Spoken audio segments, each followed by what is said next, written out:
Nagpamigay sila ng chlorine solution na inahahalo sa tubig bago inumin o gamitin para maging mas ligtas ito. Dahil dito, sunod naman daw inspeksyonin ng PMA ang kalapit na bayan ng Macabebe na binahati noong bagyong Pedring at Kiel. Gayon din ang mga bayan ng Hagonoy at Kalumpit sa Bulacan. Alam mo, hindi lang tubig ang may E. coli, pati cellphone. So, sabi sa UK daw ay may study silang ginawa, 1 out of 6 na sa mga cellphone sa atin merong E. coli, doon namumugad, lalong-lalo na kapag siyempre pasa-pasa. So, kailangan alcohol natin. Kailangan alcohol din. The study was done by a UK company, but the study was done here in the Philippines. No, pero ang sinasabi nila, pwedeng magkaroon ng E. coli bacteria ang cellphone natin. So, it has been proven, at least dun sa studies nila doon, pwede. Hindi na ako inom sa tenga. Ano yung cellphone? Tigil mo na yan. Okay, pasadaan natin ang mga aksyong balita sa umaga ito. Ronda Reports na po.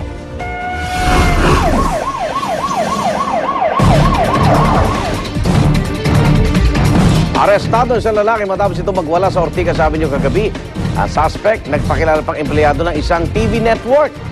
Pinagpapastos at pinagsuntok pa raw ang mga responding police. Matindi to. Yan ang Ronda Report ni Jay Sabale.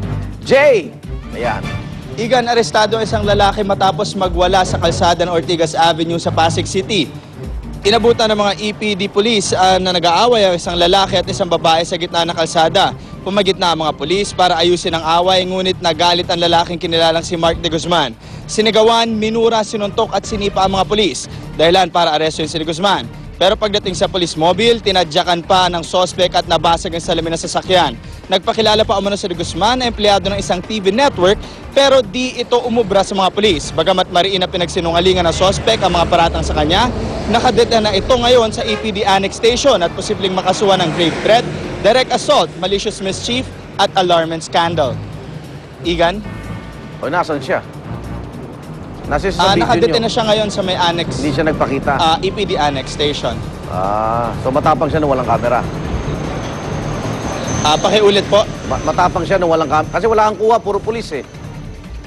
Ano po, nakiusap na rin po yung magulang at yung suspect na wag ipakita yung mukha niya. Okay.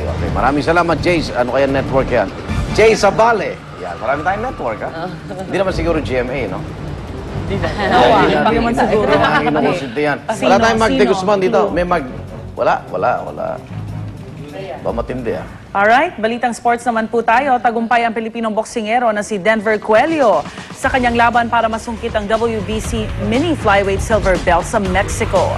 Halos kakasimula pa lang ng ikalawang minuto ng unang round, knockout na po agad ang kanyang kalabang Mexicano na si Carlos Perez. Bagamat mas matangkad si Perez, no match naman ito sa bilis ni Coelho. Posible namang makuha ni Coelho na tubong Iloilo ang regular WBC minimum weight belt sa Disyembre o Enero ng susunod na taon. At bukas, inaasahang makakabalik na dito sa Pilipinas si Coelho. Congrats! Galing. Samantala, dito naman po sa Pilipinas, sumabak ang mahigit 300 atleta sa isang triathlon sa Ayala, Alabang Village kahapon ng umaga. Naku, yung aking partner lang dyan.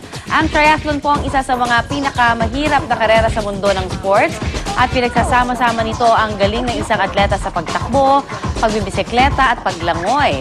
Pero kahit mahirap, hindi ito inurungan ng ating mga kasamahan. Yuhuu! Sa GMA News na sumali rin sa karera. Ayan. Kabilang dito ang mga GMA reporters na sina Ivan Mayrina, Rafi Tima at Mark Zambrano na binuno ang 900-meter swim, 30 kilometers bike at 7.2 kilometers run ng triathlon course. Ayun si Rafi. Si Mark. Si Mark, siya yung nag-report dyan. Nakisali na rin siya.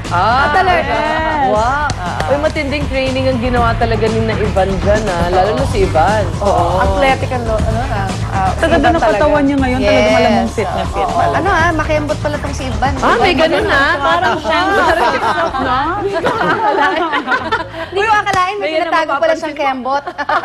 Sa si, venerasyon. Di ba pwede alam ko, pa asali i-playback sila. yung pagkembot ni iba? Hindi ko nakita Pwede, eh. Meron ba? pwede. Pwede ba yung playback? Ano Kasi nagre-request? ano na yun, nasa patapos na siya eh, di ba? So nag-ano lang siya. May ano, Nagre-relax na yung graceful. ano niya. Oh, Pero Gradual grabe ano si yun. Ivan dati, nung umaakyat yan hanggang sa pinakataas ng building at bababa, hagdan. Oo. Marami Mga gumagawa yan exercises dito, yan. ha, na pumayat na. Mari, pwede natin gawin. Halika, ayos ba tayo?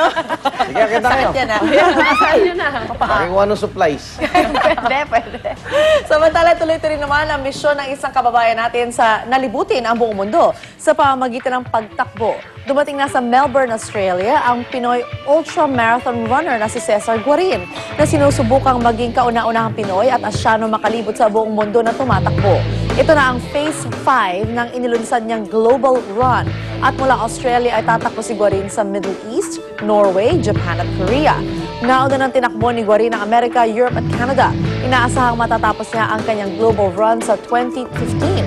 32 years matapos niya itong simulan noong 1983 dito sa Pilipinas. Ang tagal na. Akala ko hanggang airport, tumatakbo na siya. Ang sipag niya. Galing. Ang galing. Okay, dumako tayo sa Thailand. Naku po, patuloy pa rin po ang malawak ang pagbaha doon. Ang Bangkok na kabisera ng bansa ay ilalim na po sa red alert.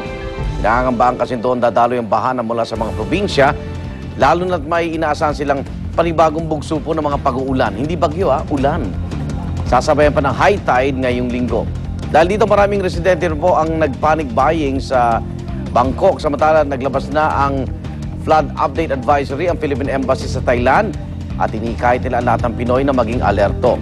Dahil sa baha sa Thailand na nagsimula pa noong Hulyo, umabot na sa halos 300 ang death toll doon. Parang in a way, pag-isipin mo, in quotation marks, maswerte pa din tayo na bumababa yung tubig nung tumaas doon sa may Bulacan area. Kanila parang di na nila malaman kasi nagsasandbagging na sila eh. Tsaka nagsasandbagging July na pa. sila para hindi na Tagal pumunta na. sa mga karating bayan. Ganun Saka pa yung hindi. ekonomiya nila okay na uli. Dahil sa turismo nga. tas Totoo. Bangkok. Naku. 3 months. At samantala, kumalat na sa iba't ibang bansa ang Occupy Wall Street movement na protesta umano laban sa lumalaking agwat na mayayaman at mahihirap sa Amerika. Sa New York City, libo-libo ang nagmarcha sa Times Square at maging sa iba pang estado. Kumalat na rin ang malawakang protesta. Nag-protest march din ang daan-daang ralisa sa Toronto, Canada. Sa Europe naman, sari-sari kaguluhan at girian ang naganap sa Rome, Italy, St. Paul's Cathedral sa London at Berlin, Germany. At may mga protesta na rin sa Latin America gaya ng sa bansang Argentina, Chile at Mexico. Maging dito sa Asia, umabot na rin ang protesta. Yan sa Rome yan. Yan yung pinakamatindi sa lahat ng mga nangyari. Laban sa corporate greed. At sa Hong Kong, ayan, nag-rally sa harap ng International Finance Center ang ilang OFW. May mga demonstrasyon na rin po sa Taiwan at maging sa Japan kung saan sabay din nilang pinanawagan ang pagpapatigil ng nuclear activities doon. Noong nakaraang Biyernes naman nagprotesta ang ilang kababayan natin sa tapat ng Philippine Stock Exchange sa Makati. Generally, mas maraming peaceful movements pero yung sa Rome talagang nag-ano na sila, medyo nag-wild sila doon. Nagsusunog ng sasakyan. Lalaki ng mga bato. May So, sinunog hindi silang lang mga- building, may sinunog silang parang police car. Sayang ang mga So ang direksyon ngayon, hindi lang mga diktador na leader ng bansa, pati na rin yung mga negosyanteng siyang sumusuporta sa mga leader ng iba't ibang bansa, di ba? Ganun naman talaga. Kung They dictate. ang malaki negosyo mo, contributor ka ng isang political leader eh. At ito kumakalat na rin nga dahil hindi na sila manonood ng mga lifestyle of the rich and famous. Oo. Diba? Pero Baka lalo silang mag-aklas. Oo. Dati inspirasyon ng Dati mayayaman. inspirasyon. Gusto-gusto panoorin. Pero kasi siguro pagka talagang hirap at nakikita mo yung discrepancy kumbaga sa buhay ninyo, talagang hindi ka rin Pero hanggang saan ba yung yaman na gusto nila kasi? Yung nga nakaka-alarma- corporate- Sa Pilipinas po, moderate your greed, di ba? Yun ang panawagan ng whistleblower. Oh. Nakaka-alarma din yung ganyan kasi nga mataas ang unemployment. Tapos syempre chain reaction yan. Crime rate, tataas. Mga depressed na tao, tataas. Kaya marami nagsisuicide. So, kailangan talaga ng hindi ko alam pagbabago So, talaga mabait pa ang Pinoy. Kalmado pa tayo. Usually, ang nagrarally, itong mga transport group, pumupunta sa mga multinational companies.